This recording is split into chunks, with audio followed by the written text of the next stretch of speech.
प्यारे बच्चों, आप सभी का हमारे चैनल पे बहुत बहुत स्वागत है। जितने भी विद्यार्थी 5 मार्च को गृह विज्ञान का पेपर देने वाले हैं उनके लिए ये वीडियो बहुत ही खास होने वाली है, क्योंकि बच्चों इस वीडियो के माध्यम से मैं आप सभी को एक वायरल पेपर का फुल सॉल्यूशन बताने वाला हूं। और अब की बार 2024 बोर्ड परीक्षा के पेपर में जो बोर्ड कॉपी मिलता है उसका फ्रंट पेज कैसे भरना है और 5 मार्च को गृह विज्ञान के पेपर में बोर्ड कॉपी कैसे लिखना है। बच्चों देखो, आप लाख तैयारी कर लो लेकिन बोर्ड कॉपी लिखने का तरीका नहीं पता है तो कहीं ना कहीं आप गलतियां कर जाओगे। तो इस वीडियो के माध्यम से हम सभी यही समझेंगे कि 5 मार्च को गृह विज्ञान के पेपर में बोर्ड कॉपी कैसे लिखना है और कॉपियां लिखते समय किन किन बातों को ध्यान में रखना है, कॉपी लिखते समय क्या गलतियां नहीं करना है और टॉपर बोर्ड परीक्षा के पेपर में कॉपी कैसे लिखते हैं, सब कुछ मैं आप सभी को डिटेल में डिस्कस करने वाला हूं। इसलिए आप सभी संबल रिक्वेस्ट है, इस पूरे वीडियो को शुरू से लेकर के अंत तक जरूर देख लेना।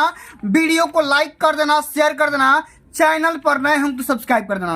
आइए बच्चों, बिना टाइम को इस वीडियो को स्टार्ट करेंगे। और सबसे पहले एक बात समझ लो बच्चों कि जो भी बच्चा ईमानदारी से इस पूरे वायरल पेपर का सलूशन अंत तक देख लेता है तो अब की बार गृह विज्ञान के पेपर में 70 में 70 स्कोर कर सकता है। इस बात की पूरी गारंटी है।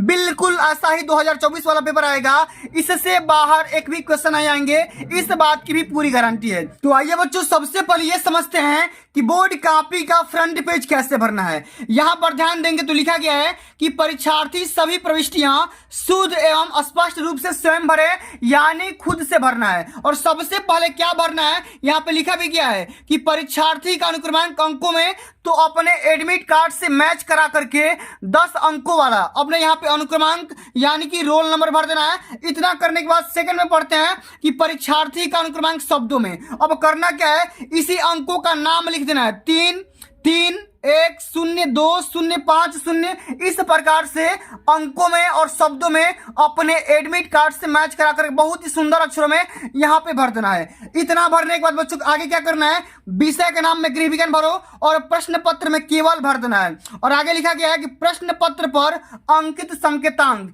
यानी कि जो भी पेपर का कोड है उस वाले कोड को यहाँ पर अपने एडमिट कार्ड से मैच करा करके, सॉरी पेपर में लिखा गया होगा उस पेपर से मैच करा करके यहाँ पे भरना होगा। आगे बात करेंगे परीक्षा का दिन, ठीक ना, परीक्षा का तिथि और पाली यहाँ पे भर देना और केंद्र का नाम आपके एडमिट कार्ड पर लिखा जा चुका है। बहुत सारा डिटेल आपके एडमिट कार्ड पे छपा जा चुका है, ठीक ना। अब ये जो प्रविष्टियां हैं इसको खुद कक्ष निरीक्षक भर देंगे, इसके लिए परेशान नहीं होना है। तो ये बच्चों सबसे पहले हम समझते हैं कि खंड अ का सलूशन हम कैसे करेंगे इस वाले पेपर का, ठीक ना। तो सबसे पहले क्या करना बच्चों, यहाँ पे देखो बिल्कुल इसी प्रकार से 2024 पेपर में 5 मार्च को गृह विज्ञान का पेपर मिलने वाला है। और इस पूरे पेपर का सलूशन हल करने के लिए आपके पास टाइम रहेंगे 3 घंटे 15 मिनट। तो जैसे ही आपका ये पेपर मिलता है सबसे पहले आपको ये चालाकी कर देना है कि यहाँ पे अपना अनुक्रमांक यानी कि रोल नंबर और यहाँ पे अपना नाम भर देना। ऐसा क्यों करना है कि जब भी आपका पेपर गुम हो तो आपको ही ये मिले, ठीक ना। चलिए, यहाँ पे कुछ सामान्य निर्देश लिखा गया है कि प्रारंभ के 15 मिनट परीक्षार्थियों को प्रश्न पत्र पढ़ने के लिए निर्धारित है। सभी प्रश्न हल करना अनिवार्य है, यानी कि बच्चों एक भी क्वेश्चन को छोड़ना नहीं है। प्रश्न पत्र के 2 खंड हैं। खंड अ में बहुविकल्पी प्रश्न है, इसके उत्तर ओएमआर आंसर शीट पर देना होगा। और खंड ब में अति लघु उत्तरी, लघु उत्तरी और दीर्घ उत्तरी प्रश्न है, जिनको हल करने के लिए आपको एक उत्तर पुस्तिका दिया जाएगा, उसी पर बिल्कुल एकदम बिल्कुल इसी प्रकार से हल करना है। इसी प्रकार से सभी को बोर्ड परीक्षा के पेपर में आंसर शीट दिया जाएगा, इसी पे आपको हल करना होगा। तो सब कुछ बताऊंगा, बेसिक से समझाऊंगा, पूरा समझ में आएगा और 70 में 70 स्कोर करने की पूरी गारंटी है। तो ये बच्चों सबसे पहले हम यहाँ पे हल करेंगे खंड अ के सारे प्रश्नों को। अब इसमें पहला हमारा प्रश्न पूछा गया है कि कौन सा बजट का अनिवार्य भाग नहीं है, भोजन, शिक्षा, फैशन या आवास। तो इसमें यह बताना है कि बजट का अनिवार्य भाग यानी कि सबसे जरूरी भाग क्या नहीं है। तो भोजन तो है भैया, शिक्षा भी है, आवास भी है, लेकिन फैशन के लिए पारिवारिक बजट में कोई स्थान नहीं होता है, कोई इसका बजट नहीं बनाया जाता है फैशन के लिए, ठीक ना, या दुकान के लिए। आगे बढ़ जाते हैं। अगला हमारा क्वेश्चन पूछा गया है कि बजट सफल कब होता है, माने बजट सफल कब होगा, ठीक ना, सक्सेस कब होगा। व्यय कम करके, आय व्यय के सही संतुलन से, या आय बढ़ा करके या बचत करके? तो बताओ कि बजट सफल कब कब होगा, बताओ। तो ये होगा आय और व्यय में सही प्रकार से संतुलन बनाएंगे तो हमारा क्या हो जाएगा, कोई भी बजट सक्सेस हो जाएगा, ठीक ना।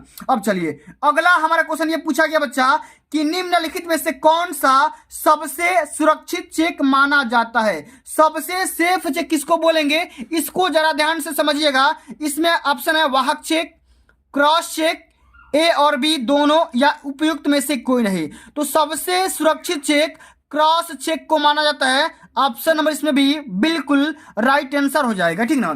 चलिए आगे बढ़ जाते हैं बच्चों। अगला हमारे इसमें क्वेश्चन पूछा गया है, यह एक न्यूमेरिकल वाला क्वेश्चन है कि यदि 1 क्विंटल गेहूं की कीमत 2000 रुपया है तो 15 किलो गेहूं की कीमत क्या होगी? तो बच्चों बताओ 1 क्विंटल गेहूं की कीमत मतलब कितना है, 2000 दे रखा है, तो 1 क्विंटल में कितना केजी होता है, यानी कि 100 केजी गेहूं का दाम कितना है बच्चा? 1 क्विंटल में 100 केजी होता है और 100 क्विंटल गेहूं का दाम कितना है, 2000 रुपया है। तो करना क्या, सबसे पहले आप 1 केजी गेहूं का दाम निकाल लो। तो क्या करोगे, 2000 और बट्टे में क्या कर दोगे भैया, 100 से भाग कर दोगे। तो 1 किलोग्राम गेहूं का दाम निकल करके आ गया कितना, 20 रुपया निकल करके आ गया। आपको कितना का बताना है, 15 किलोग्राम गेहूं का दाम बताना है। तो क्या करोगे, तो 20 गुणे 15 कर दो, कितना, 20 गुणे 15 कर दोगे, यानी कि 300 रुपया निकल करके आ जाएगा, ठीक ना। कितना, 300 रुपया निकल करके आ जाएगा। तीसरा ऑप्शन हमारा बिल्कुल यहाँ पे राइट आंसर हो जाएगा, ठीक है। आगे बात कर लेते हैं कि ध्वनि प्रदूषण को किसमें मापा जाता है, ओम, डेसिबल, जूल या एम्पियर? तो ध्वनि प्रदूषण को डेसिबल में मापा जाता है, इस बात को ध्यान में रख लेना, कई बार पेपर में आ चुका है। अगला हमारा क्वेश्चन है, very very most important question है कि वायुमंडल में किसके निर्माण को ग्रीन हाउस प्रभाव के रूप में जाना जाता है, जो वर्तमान ग्लोबल वार्मिंग के लिए प्रमुख रूप से उत्तरदायी है? क्लोरीन, सल्फर डाइऑक्साइड, फ्लोरीन या कार्बन डाइऑक्साइड? तो बच्चों वायुमंडल में कार्बन डाइऑक्साइड के निर्माण को ग्रीन हाउस प्रभाव के रूप में जाना जाता है। ऑप्शन नंबर इसमें डी आपका बिल्कुल राइट आंसर हो जाएगा। तो बच्चों जितना मैं क्वेश्चन बता रहा हूं ना, सारे के सारे question very very most important question है, और अब की बार 5 मार्च के पेपर में पक्का यही छपने वाला भाई, ठीक ना। चलो अगला हमारा क्वेश्चन पूछा गया है कि हमें प्लास्टिक की बोतलों, थैलियों आदि का प्रयोग कम करना चाहिए, क्यों? क्योंकि वे टिकाऊ नहीं है, या वे गैर बायोडिग्रेडेबल है, या वे विषाक्त पदार्थों से बने होते हैं, या वे वायुमंडलीय गैसों के साथ प्रतिक्रिया करते हैं। तो बच्चों बताओ कि हमें प्लास्टिक की बोतलों, थैलियों या इतना जो भी प्लास्टिक की चीज बनता है हम उसका यूज क्यों नहीं करते हैं? क्योंकि भैया वे गैर बायोडिग्रेडेबल है, ठीक ना। इसका मतलब क्या होता है, वे उसका कंपोजिट नहीं बनता है, ठीक ना, वो मिट्टी में तुरंत नहीं बनता है, इसलिए मिल नहीं पाता है, इसलिए हम इसका यूज नहीं कर सकते हैं, ठीक ना। चलो अगला हमारा क्वेश्चन ये पूछा गया है कि ओजोन परत के ह्रास के लिए मुख्य रूप से उत्तरदायी पदार्थ का नाम बताना है। CFC, CH4, DDT या O3 यानी कि ओजोन। तो ओजोन परत के ह्रास के लिए मुख्य रूप से जो उत्तरदायी एलिमेंट है उसका नाम है CFC। क्या है, CFC है। यहाँ पे पहला ऑप्शन बिल्कुल राइट आंसर हो जाएगा। आगे देख लेते हैं, अगला हमारा क्वेश्चन पूछा गया है कि घर की सिलाई करने से बचत होती है, समय की, धन की, कपड़े की, या समय, धन, कपड़ा तीनों की? तो घर पर सिलाई करने से हमें तीनों प्रकार का लाभ मिल सकता है भैया, धन भी बचेगा, समय भी बचेगा, साथ में कपड़े की भी बचत होने वाली है। चौथा ऑप्शन आपका बिल्कुल यहाँ पे राइट आंसर हो जाएगा, ठीक ना। चलिए आगे देख लेते हैं कि कपड़े की कटाई करने के लिए मिल्टन चाक से निशान लगाया जाता है, ऐसा क्यों किया जाता है? निशान सरलता से छूट जाता है, निशान सुंदर बनता है, काटने में आसानी होती है, या निशान अस्थायी होता है? तो बच्चों बताओ कि कपड़े की कटाई करने के लिए मिल्टन चाक हम इस्तेमाल क्यों करते हैं? इसलिए करते हैं ताकि जो हमारा निशान लगाए वो आसानी से छूट जाता है। पहला ऑप्शन इसमें बिल्कुल राइट आंसर हो जाएगा, ठीक ना। चलिए अब आगे देख लेते हैं, अगला हमारा क्वेश्चन पूछा गया है कि धड़ से नीचे, ठीक ना, धड़ से नीचे के वस्त्रों के लिए आवश्यक नाप क्या है?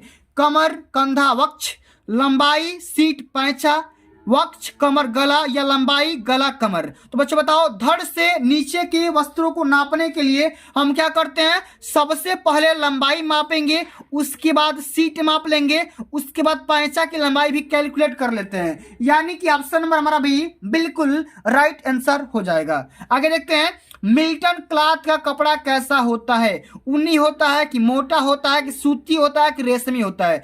तो मिल्टन क्लॉथ का जो बच्चों कपड़ा होता है ना, वो ऊनी प्रकार का होता है। पहला ऑप्शन इसमें बिल्कुल करेक्ट आंसर हो जाएगा। आगे हमारा क्वेश्चन पूछा गया है कि अत्यधिक वमन और अतिसार के कारण क्या होता है, क्षय रोग, मोटापा, निर्जलीकरण या मलेरिया। तो अत्यधिक वमन मतलब होता है उल्टी आना, ठीक ना, उल्टी आना। अतिसार का मतलब भी वही होता है, ठीक ना। तो अत्यधिक वमन या अतिसार के कारण से आपका निर्जलीकरण हो सकता है, ठीक ना। इसलिए हमारा ऑप्शन नंबर क्या हो जाएगा, तीसरा यहाँ पे राइट आंसर होगा। सभी रोगों में आहार दिया जाता है, अलग अलग प्रकार का, एक सा या खनिज युक्त या प्रोटीन युक्त। तो सभी रोगों में जो भी हमारा आहार होगा, भोजन होगा ना, वो प्रोटीन युक्त होना चाहिए, प्रोटीन से भरपूर होना चाहिए। तीसरा यहाँ पे ऑप्शन बिल्कुल करेक्ट आंसर हो जाएगा। आगे देखते हैं कि ज्वर में पसीने के साथ उत्सर्जित होता है, क्या उत्सर्जित होता है, सोडियम हाइड्रोक्साइड, सोडियम टेट्राक्लोराइड या सोडियम क्लोराइड या इनमें से कोई नहीं। तो ज्वर में पसीने के साथ सोडियम क्लोराइड उत्सर्जित होता है। इस बात को ध्यान में आप सभी को रखना है भैया, कई बार पेपर में पूछा जा चुका है। अगला हमारा क्वेश्चन इससे भी ज्यादा इंपॉर्टेंट है कि निम्नलिखित में से कौन सा विटामिन जल में घुलनशील है, vitamin C, vitamin A, vitamin D, vitamin के।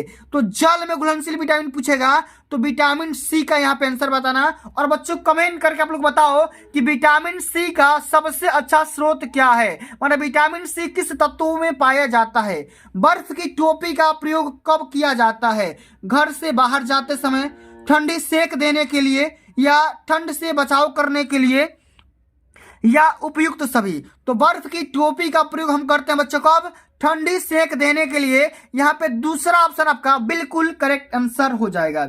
आगे देख लेते हैं कि स्नान न करा सकने की दशा में शारीरिक सफाई का उपाय क्या है, भाप देना, स्पंज करना, टेल्कम पाउडर छिड़कना या कुछ न करना। तो स्नान न करा सकने की कंडीशन में हम बॉडी को सफाई किस माध्यम से करेंगे बच्चा, स्पंज करेंगे, क्या करेंगे, पानी से पोछा कर देंगे, उसी को स्पंज करना बोला जाता है।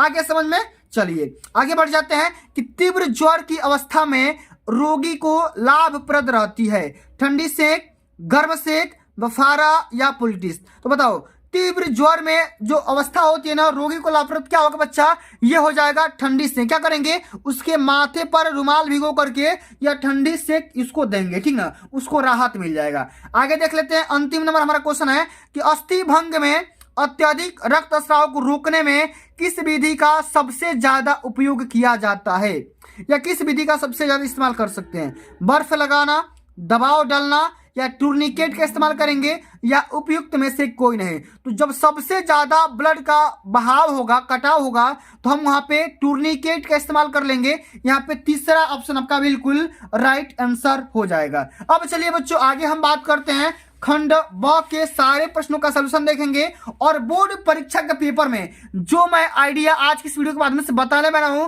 वो अगर बच्चे जो भी बच्चा अप्लाई कर देगा जाकर के पेपर में, तो 70 में 70 छाप करके आएगा। इस बात की भैया पूरी गारंटी है, ठीक ना। चलिए सबसे पहले कॉपी कैसे लिखना है उसको समझते हैं, ठीक ना। यहाँ पे क्वेश्चन को समझते हैं, क्वेश्चन क्या पूछा गया है, अति लघु उत्तरीय प्रश्न को हम हल करेंगे, 25 शब्दों में हल करना है, ठीक ना।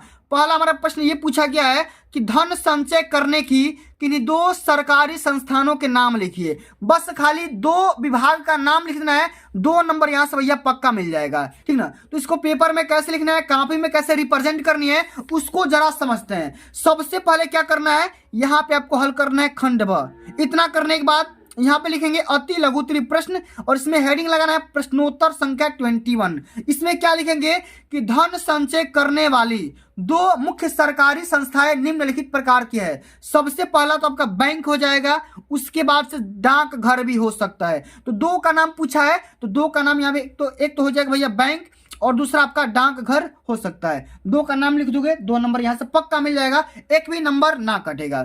अगला हमारा क्वेश्चन क्या बच्चा कि अशुद्ध जल के सेवन से या अशुद्ध जल से क्या तात्पर्य होता है, क्या मतलब होता है, क्या आशय होता है, इसके बारे में समझाना है। और ये भी क्वेश्चन बोर्ड के पेपर में 2 नंबर का पूछा गया है। तो ये समझते हैं कि अशुद्ध जल से क्या तात्पर्य होता है, इसका मतलब क्या होगा, इसका अर्थ क्या होगा। इसमें लिखेंगे प्रश्नोत्तर संख्या 22, हेडिंग लगाना है अशुद्ध जल।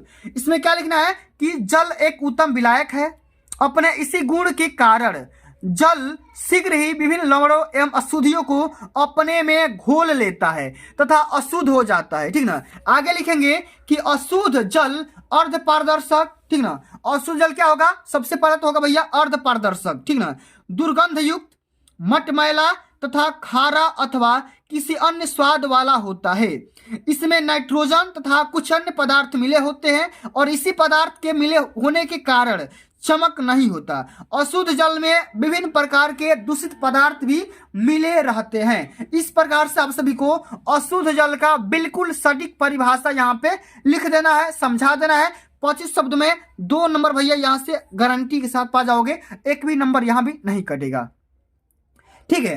अब चलो आगे देखते हैं अगला हमारा ये क्वेश्चन, जो कि 23 नंबर क्वेश्चन है कि कपड़ा काटने से पहले नाप लेना क्यों आवश्यक है, क्यों जरूरी है, इसको सबसे पहले समझते हैं। ये भी क्वेश्चन 2 नंबर का है, ठीक ना।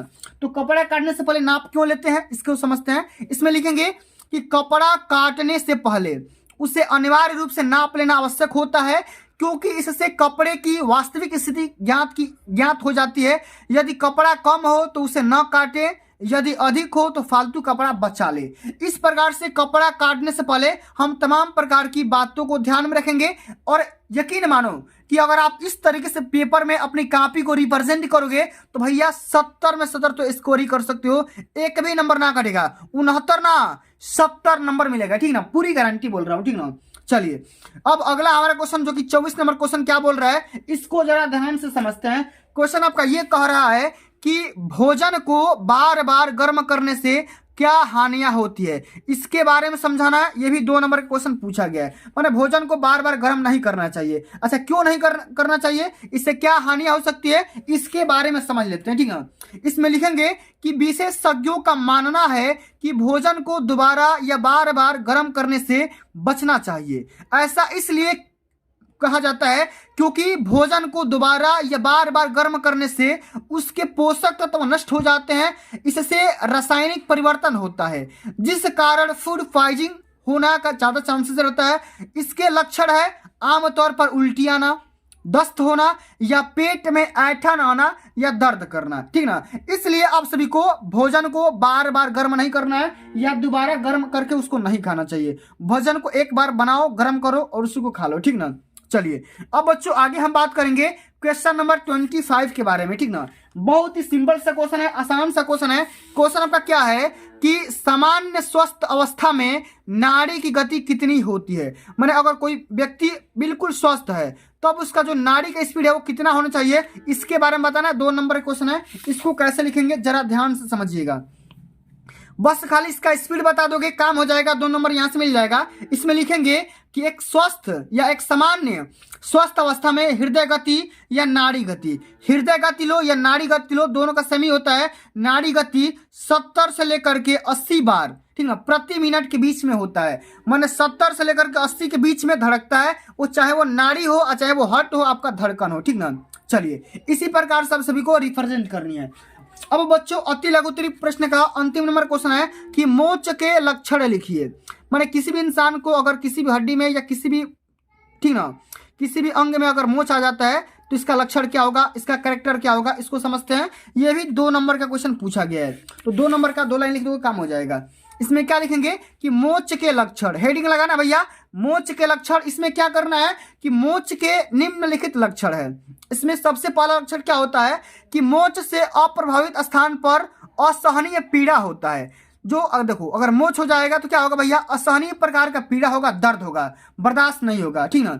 जोड़ में सूजन आ जाती है और वह कमजोर हो जाता है। मोच के स्थान पर त्वचा का रंग नीला अथवा काला पड़ जाता है।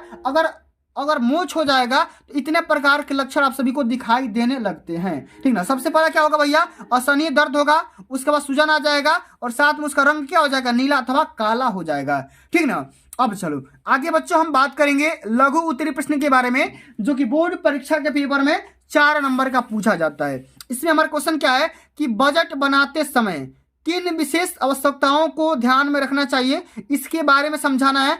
4 नंबर यहां से पक्का मिल जाएंगे, ठीक ना। तो चलिए, बजट बनाते समय किन किन बातों को ध्यान में रखना है इसको समझते हैं, ठीक है। कैसे लिखेंगे, सबसे पहले यहां पे समझो कि बजट बनाते समय हमें निम्न विशेष आवश्यकताओं को ध्यान में रखना चाहिए। अच्छा, सबसे पहली जरूरी बात क्या है कि कुल आय का ज्ञान होना चाहिए। माने देखो, अगर कोई भी आप पारिवारिक बजट बनाओ तो भैया कितना पैसा कमा रहे हो, इनकम कितना हो रहा है, सबसे पहले उसके बारे में आप सभी को पता लगाना चाहिए। उसके बाद से मूल आवश्यकताओं की जानकारी, माने किन किन चीजों की आवश्यकता है उसके बारे में उसका भी एक लिस्ट पता होना चाहिए, ठीक ना। बचत का प्रावधान होना चाहिए। माने भैया देखो, जो भी चीजें जरूरी है सबसे पहले उसको खरीदो, और जो जरूरी नहीं है उसको बाद में भी खरीद सकते हो, ठीक ना। और जो भी हम बजट बनाएंगे उसको हम लचीला बजट बनाएंगे, फ्लेक्सिबल बजट बनाएंगे, और आकस्मिक खर्चों का प्रावधान भी आप सभी को रखना है जब भी आप बजट बनाएंगे, ठीक ना। इस बात को भी ध्यान रखना है। और बजट का निरीक्षण एवं विश्लेषण भी करते जाना है, ठीक ना। समय समय के हिसाब से किसी भी पारिवारिक बजट का निरीक्षण भी करेंगे और साथ में उसका एनालिसिस भी करना है, विश्लेषण भी करना है। और अंत में आपको यह लिखना है कि मासिक बजट का निर्माण वार्षिक बजट की पृष्ठभूमि में होना चाहिए, ठीक ना। कि भैया मासिक बजट जो बना रहे हो वो कहीं ना कहीं वार्षिक बजट से संबंधित है कि नहीं है, ठीक ना। इस बात को भी ध्यान में रखना है, ठीक ना। तो बजट बनाते समय इन तमाम प्रकार की बातों को ध्यान में आप सभी को रखना है। आगे समझ में, चलो आगे बढ़ जाएं, चलो आगे बढ़ जाते हैं। अगला हमारा जो क्वेश्चन पूछा गया बच्चा, very very most important question है। अच्छा, क्वेश्चन क्या है इसको जरा ध्यान से समझिएगा, ठीक ना। ये रहा क्वेश्चन कि ज्वर से क्या तात्पर्य है। ज्वर से पीड़ित व्यक्ति के लिए आपका चार्ट किस प्रकार बनाएंगी इसके बारे में समझाना है। और ये भी क्वेश्चन 4 नंबर का है। 2 नंबर तो भैया ज्वर को समझाना है, ज्वर का परिभाषा लिखना है, और 2 नंबर इस वाले क्वेश्चन के लिए। तो पूरा समझेंगे, पूरा डिटेल में समझेंगे भैया किस प्रकार से लिखना है। इसमें लिखेंगे ज्वर। अच्छा, ज्वर क्या होता है, तो जब शरीर का ताप सामान्य से अधिक हो जाए तो उस दशा को ज्वर या बुखार या फीवर कहा जाता है, ठीक ना। क्या बोलेंगे कि जब किसी भी शरीर का तापमान जो टेम्परेचर होगा सामान्य से अधिका बढ़ जाएगा, ठीक ना, तो हम क्या बोलेंगे भैया, ज्वर बोलेंगे या बुखार बोलेंगे या फीवर बोला जाता है। यह रोग नहीं बल्कि एक लक्षण है, सिस्टम है जो बताता है कि शरीर का तापमान नियंत्रित करने वाली प्रणाली ने शरीर का वांछित तापमान 1 से लेकर के 2 डिग्री बढ़ा दिया है। माने देखो, अगर बुखार होता है ना तो ज्यादा नहीं होता है, 1 से लेकर के 2 ही डिग्री बढ़ता है, ठीक ना, ठीक ना। इस बात को ध्यान रखना। तो ज्वर समझ में आ गया। अब चलिए समझते हैं भैया कि चार्ट कैसे तैयार करेंगे। तो चार्ट तैयार करने का सही तरीका, सबसे पहले रोगी का नाम यहाँ पे लिख दो, उसका उम्र लिख दो। सबसे पहले क्या करना भैया, रोगी का नाम लिखना है, उसके बाद उसका एज लिख देना है, उम्र कितना हुआ है, ठीक ना।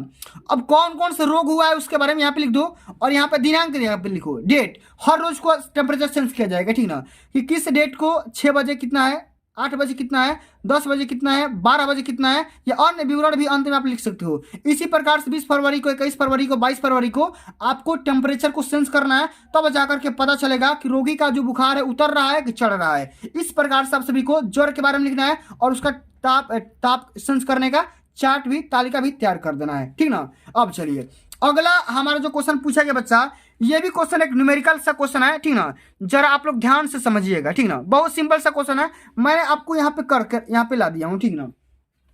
सबसे पहले क्वेश्चन समझिएगा, ठीक ना। बहुत ही सिंपल सा क्वेश्चन है, फार्मूला बेस्ड क्वेश्चन है कि 6% वार्षिक साधारण ब्याज की दर से 600 का 5 वर्ष का, ठीक ना, ब्याज कितना होगा। तो सबसे पहले बच्चों आपको पहचानना आना चाहिए कि ये है परसेंटेज में, ये तो दर है, यहाँ पे देखो ये मूलधन है और ये समय है।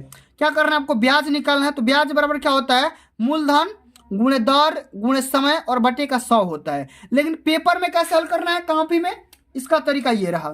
सबसे पहले यहाँ पे हेडिंग लगा दो, प्रश्नोत्तर संख्या 29। इसमें सबसे पहले लिखना पड़ेगा भैया, मूलधन बराबर 600 रुपया, दर बराबर 6% वार्षिक, समय बराबर 5 वर्ष, ठीक ना। तो मूलधन हो गया, दर हो गया, समय हो गया। यहाँ पे साधारण ब्याज का फार्मूला लिख दो, क्या होता है, मूलधन गुणे दर गुणे समय और बटे का क्या होता है, 100 होता है। अच्छा, मूलधन कितना दिया था, 600 रुपया, दर कितना दिया था, 6%, समय कितना दिया है, 5 वर्ष, बटे का 100 कर दो, 2 जीरो से 2 जीरो कैंसिल कर दोगे, और 6 गुणे 6 करोगे, 6 6 के 36, और 36 में 5 से गुणा करो तो 180 आ जाएगा। तो 180 हमारा यही क्या हो जाएगा, आंसर हो जाएगा। इसी प्रकार से आप सभी को बोर्ड परीक्षा के पेपर में कॉपी को हल करना है और सारे प्रकार के न्यूमेरिकल को सॉल्व करना है। आगे समझ में, आगे बढ़ जाए, चलो आगे बढ़ जाते हैं। अगला हमारा क्वेश्चन पूछा गया बच्चा, ये भी सबसे ज़्यादा इंपॉर्टेंट है कि हेपेटाइटिस रोग के कारण और बचने के उपाय लिखिए। हेपेटाइटिस क्या होता है, इसका रीजन बताओ, कैसे होता है और किस प्रकार से इसका हम बचाव कर सकते हैं, इसके बारे में बताना है। 4 नंबर का ये क्वेश्चन है, ठीक ना। तो आइए समझते हैं भैया कि हेपेटाइटिस होता क्या है। पूरा डिटेल में समझेंगे, पूरा समझ में भी आएगा, याद भी हो जाएगा, ठीक ना। इसमें लिखेंगे कि हेपेटाइटिस रोग के कारण। अच्छा, किस कारण से होता है, सबसे पहले इसको समझते हैं। तो हेपेटाइटिस रोग के 5 प्रकार निर्धारित किए गए हैं, माने इस 5 प्रकार से हो सकते हैं। सबसे पहले देखो, जिन्हें क्रमशः ए, बी, सी, डी तथा ई के रूप में जाना जाता है। इसमें से ए तथा ई वर्ग के रोग प्रदूषित खाद्य तथा पेय पदार्थों के सेवन से होता है, ठीक ना। क्या बोलेंगे, इसमें ए तथा जो ई है वर्ग का जो रोग होगा वो प्रदूषित खाद्य तथा पेय पदार्थों के सेवन से होता है। इनसे भिन्न बी और सी वर्ग के रोग का संक्रमण रक्त के माध्यम से होता है। जो भी आपका संक्रमण रक्त होगा उसके माध्यम से क्या हो जाएगा, आपका बी हो जाएगा, साथ में सी भी हो जाएगा। तो हेपेटाइटिस रोग का कारण समझ में आ गया। अब चलिए बचने का तरीका समझो। तो बचने का तरीका क्या होगा, इसमें लिखेंगे कि हेपेटाइटिस ए तथा बी से बचाव करने के लिए टीके उपलब्ध हैं। क्या करना भैया, टीका उपलब्ध है, अतः निर्धारित रूप से टीका लगवाना चाहिए। पानी की स्वच्छता ध्यान में रखना चाहिए, पानी उबाल करके पीना चाहिए। सभी खाद्य पदार्थों तथा पेय पदार्थों की स्वच्छता का अधिक से अधिक ध्यान में रखना चाहिए। इतने प्रकार से सभी को बचाव रखना है, किस रोग के लिए, हेपेटाइटिस रोग के लिए। तो मैंने दोनों टॉपिक बता दिया, कारण भी बता दिया, साथ में इसका निवारण भी बता दिया, ठीक ना। चलो अब आगे बढ़ जाते हैं। अगला हमारा जो क्वेश्चन पूछा गया है 31 नंबर, सबसे ज्यादा इंपॉर्टेंट है क्वेश्चन, इसको ध्यान समझो। क्वेश्चन क्या है कि कपड़ा सिलने से पूर्व किन किन बातों को ध्यान में रखना है, इसके बारे में समझाना। ये भी क्वेश्चन 4 नंबर का पूछा गया है, पूरा समझ में आएगा, ध्यान से आप लोग समझिएगा। इसमें क्या लिखेंगे कि कपड़ा सिलने से पूर्व, ठीक ना, कपड़ा सिलने से पूर्व निम्नलिखित बातों को ध्यान में रखना चाहिए। सबसे पहली बात कि सिलने से पूर्व कपड़े को 3-4 घंटे पानी में भिगो कर निचोड़ लेना चाहिए। प्रेस करके वस्त्र सिलना चाहिए।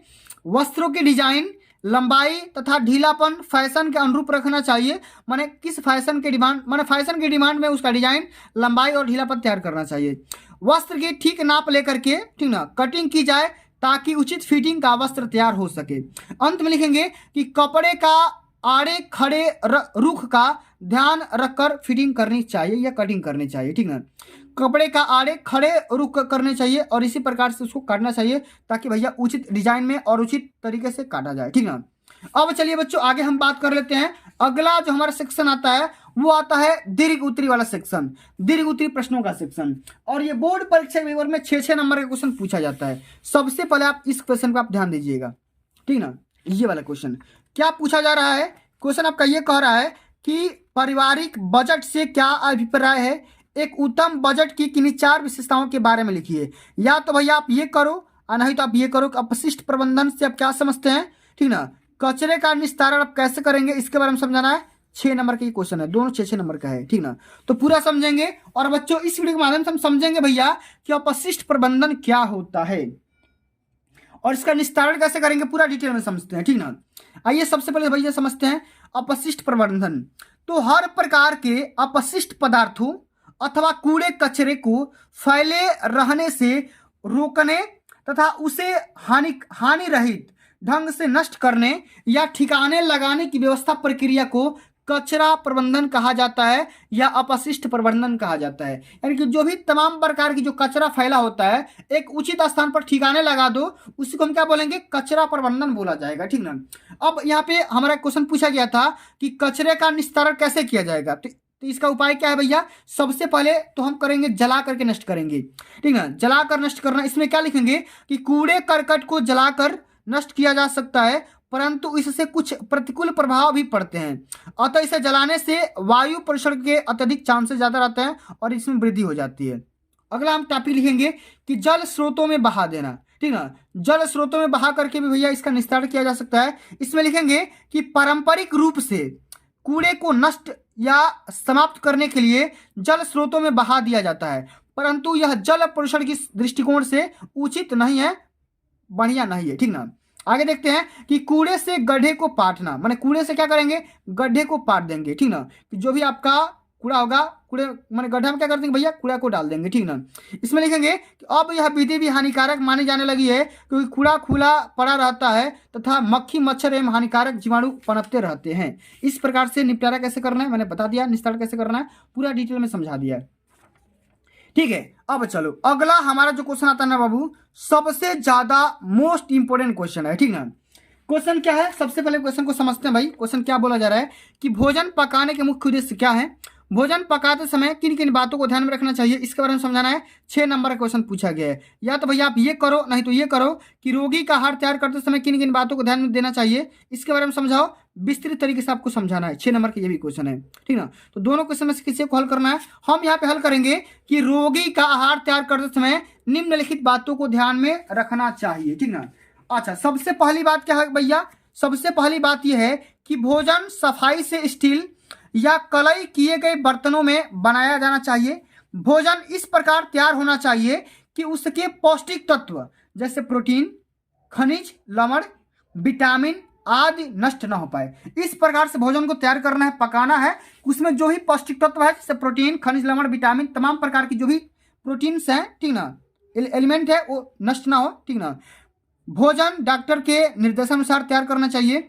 रोगी के भोजन में चटपटे मसाले, घी व तेल का कम से कम प्रयोग करना चाहिए। जहां तक संभव हो सके उबली हुई सब्जी ही देनी चाहिए। इस प्रकार से बातों को ध्यान में रखेंगे। और 5वां पॉइंट में हम ये लिखेंगे कि रोगी को अधिकतर हल्का भोजन जैसे खिचड़ी हो गया, डबल रोटी हो गया, पालक की सब्जी हो गया, तमाम प्रकार की इसी प्रकार से हल्का भोजन देना चाहिए। रोगी के साथ सब्जी में नींबू का प्रयोग आवश्यकता अनुसार देना चाहिए। और रोगी को ठीक ना, रोगी को जो भी भोजन दिया जा रहा है वह उन तत्वों से परिपूर्ण होना चाहिए जिनकी कमी से वह रोग उत्पन्न हुआ है, जिसकी कमी से वह रोग उत्पन्न हुआ है। उस कमी को ध्यान में रखते हुए भोजन को तमाम प्रकार के पौष्टिक तत्वों को देना है, ठीक ना। तो इतने प्रकार के 7 बातें मैंने बता दिया। अगर 7 बातें लिख दोगे ना तो पूरे 6 नंबर तो पक्का मिल ही जाएगा। एक पॉइंट मैंने एक्स्ट्रा ही बता दिया, ठीक ना। अब चलो अगला हमारा जो क्वेश्चन है बाबू, बहुत ही ज्यादा इंपॉर्टेंट क्वेश्चन है। ये भी क्वेश्चन पेपर में 6 नंबर का पूछा गया है। अच्छा, क्वेश्चन क्या है, सबसे पहले क्वेश्चन को समझते हैं कि अस्थिभंजन या अस्थिभंग के मुख्य प्रकार बताइए। हड्डियों के टूट या अस्थिभंग एवं मोच में होने वाले प्राथमिक उपचार की व्याख्या भी करिए। तो 2 क्वेश्चन है, ठीक ना। पहला क्वेश्चन 2 नंबर का है, दूसरा क्वेश्चन 4 नंबर का है। 6 नंबर यहाँ से मिल जाएंगे। सबसे पहले समझते हैं अस्थिभंग के प्रकार, ठीक ना। अस्थिभंग कितने प्रकार का हो सकता है, तो यहाँ पे हेडिंग लगाना है भैया, अस्थिभंग के प्रकार, ठीक ना। अस्थिभंग मुख्य प्रकार के हो सकते हैं। सबसे पहला बहुखंडी अस्थिभंजन, क्या हो जाएगा, सबसे पहला होगा बहुखंडी अस्थिभंजन, साधारण अस्थिभंजन, ठीक ना, पचड़ी अस्थिभंजन, संयुक्त अस्थिभंजन, कच्ची अस्थिभंजन और जटिल अस्थिभंजन। इतने प्रकार के अस्थिभंजन होती है। इसको तैयार करके जाना है। 2 नंबर तो यहाँ से क्लियर हो जाएंगे। और अगला जो हमारा 4 नंबर क्वेश्चन पूछा गया था वो ये पूछा गया था कि अस्थिभंग में प्राथमिक उपचार आप कैसे करेंगे, इसका आपको बताना है तरीका। इसमें यह लिखना है कि अस्थिभंग की अवस्था में पीड़ित व्यक्ति को निम्नलिखित विधियों के द्वारा प्राथमिक चिकित्सा उपलब्ध करानी चाहिए। सबसे पहला कंडीशन क्या होता है कि उपयुक्त चिकित्सा सहायता प्रदान करना चाहिए, रक्त स्राव को रोकने की कोशिश करना चाहिए, टूटी हड्डी की देखभाल करना चाहिए, घायल अंग की देखभाल भी करना चाहिए, झोल का प्रयोग करना चाहिए और साथ में घायल का स्थानांतरण इत्यादि तमाम प्रकार की बातें जल्द ही शीघ्र ही कर देना चाहिए, ठीक ना। अब अगला हमारा पॉइंट इसमें यह आपको बताना है कि मोच में प्राथमिक उपचार कैसे होगा, ठीक ना। तो मोच आए अंग को, ठीक ना, मोच आए अंग को, ठीक ना, आरामदायक स्थिति में रखना चाहिए, ठीक ना, तथा उसे अनावश्यक हिलाना डुलाना नहीं चाहिए। जरूरी नहीं है तो भैया उसको मत हिलाओ, आराम से उसको ऐसे ही छोड़ दो, ठीक ना। मोच के प्रभावित जोड़ के स्थान पर कसकर पट्टी बांध देनी चाहिए ताकि वो हिले डुले ना। और मोच खाए अंग पर ओडेक्स व मैडी क्रीम आदि के मलने पर दर्द व सूजन में लाभ होता है। तो आयोडेक्स का हम इस्तेमाल कर सकते हैं, किस लिए, दर्द थोड़ा सा राहत मिल सके, ठीक ना। तो प्यारे बच्चों आज के लिए बस इतना ही। अगर ये वीडियो आप सभी को अच्छी लगी होगी, हेल्पफुल लगी होगी, तो वीडियो को एक प्यारा सा लाइक पहुंचा देना।